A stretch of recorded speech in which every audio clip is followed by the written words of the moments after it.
Hello there, everyone, and welcome to another episode of Uncanny, where we look at all the good things that comic books can bring us. Now, today I have a pretty basic question, but a pretty special question, and it's a question that's actually been racking my mind for the last week. I thought about what I wanted to talk about this week, and I thought it was going to be a simple answer. But it turns out that this is one of those answers for comic book fans that they might not have anything clear. Maybe there's some answer in there. Maybe it's just to measure degrees. But the question is, who is your favorite superhero? Now this sounds like a simple question. Who's your favorite superhero? And immediately thoughts of Superman and Batman and Spider-Man might come to mind. But for me, it's not that simple. Now, yeah, I like Batman a lot. And Batman's definitely in my top 10. But I don't think he's in my top 5, and he's definitely not my number 1. Now, I thought back on all the comics that I've read over the years, and this is thousands of comics, from X-Men comics to DC, to Spider-Man, to Image Comics, to, IDW, Boom Studios, indies, mainstreams, you name it, I've read a lot of it. And I kind of started coming up with a list, and it went something like, well, I really, really like Kitty Pryde. She's one of my top superheroes. I don't know if she is my top. Pete Wisdom from the Excalibur comics of the late 90s, early 2000s, who went side by side with Kitty Pryde. He's an awesome character. I really, really like him. But again, is he my favorite? I like a lot of the characters of the X-Men from that time period. Colossus had some really good stories. Nightcrawler, Deadpool is an amazing character, and he's a fan favorite for a lot of people. I thought about DC characters. I really like Robin, the Tim Drake version. I really like Flash and Kid Flash, Impulse, all the speedsters. I really like Green Arrow. But there was just something that wasn't right about them. They just weren't the answer for me. Now, they're the answer for plenty of people. It might just be as simple as Batman's my favorite character. That could be your answer. Look at the amazing stories that Batman undergoes. But for me, it just didn't sit right. It was either not... Batman as a character either wasn't realistic enough. Like, Robin is a much more realistic character. The writing about him is much more personal.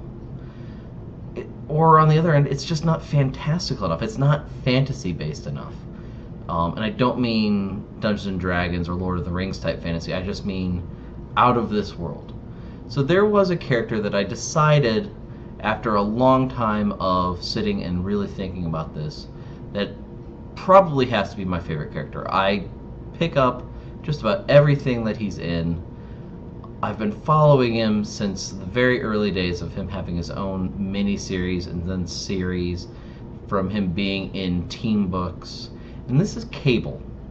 Nathan Christopher Summers, or Nathan Christopher Dayspring, Ascani Son Summers. Long name, very long history, very complicated history.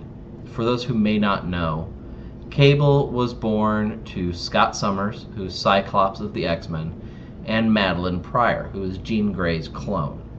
And Mr. Sinister cloned Jean Grey in order to kind of work his way into Cyclops' life, because his end goal was to create offspring of Cyclops and Jean Grey. He'd been manipulating their family lines for generations, and he was waiting to get that culmination, which he thought would be ultimately powerful.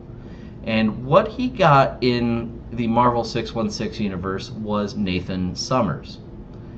Now, Nathan Summers as a baby was a normal baby. His mother was not Jean Grey. She did elicit some powers that were similar to Jean Grey's in the end, but the fact that she was a clone in the Marvel universe meant Nathan was not as pure.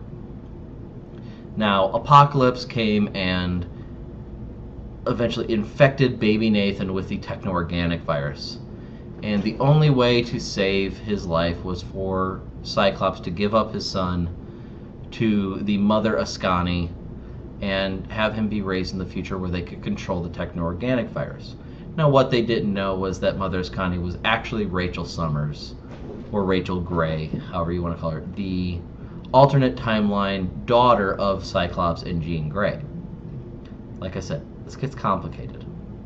To make things more complicated, right after Scott Summers and Jean Grey were married, their minds were sent into the far-flung future and put into the bodies of two people that were then known as Red and Slim, which happened to be two nicknames for Cyclops and Jean Grey.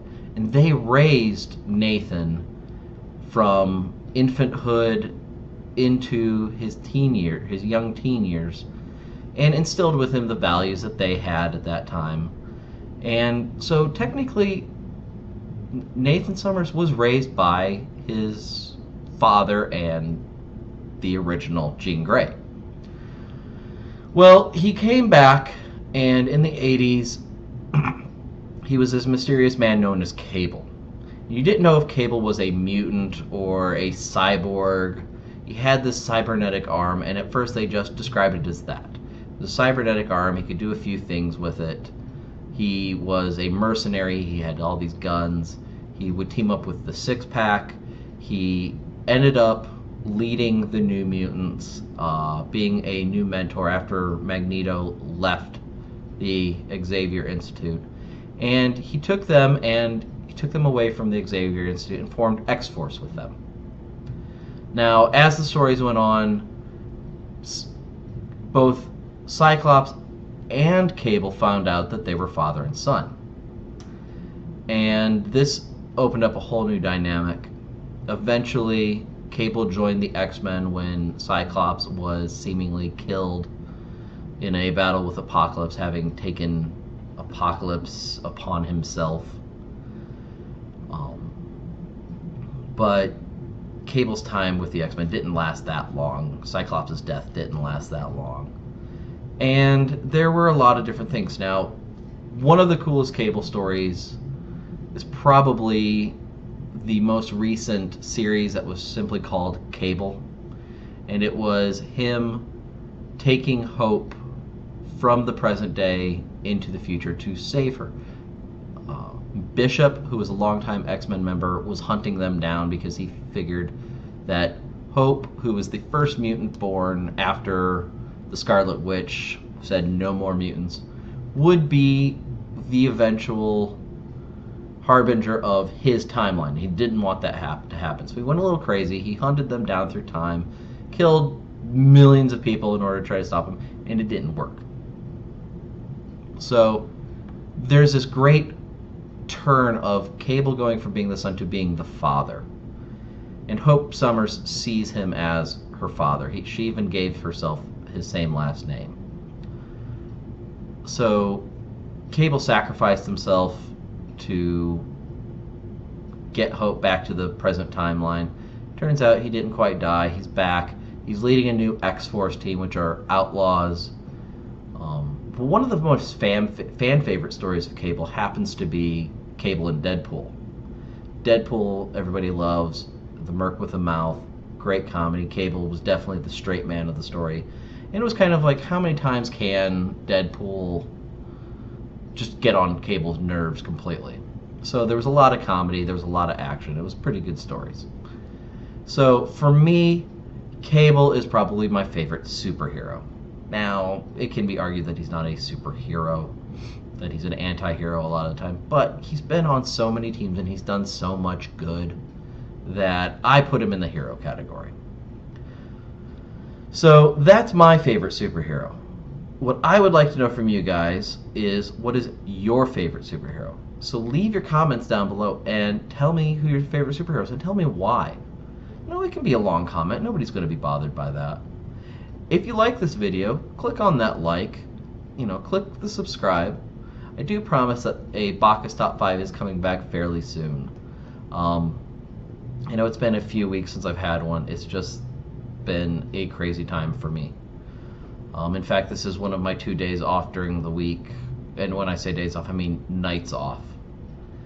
And I've got a million and one things to do. I'm actually off of here to go get my oil changed, which it's been 7,000 miles since I've needed my oil changed. So, yeah. But until next week, this is Baca, and I hope you have a great day. Bye.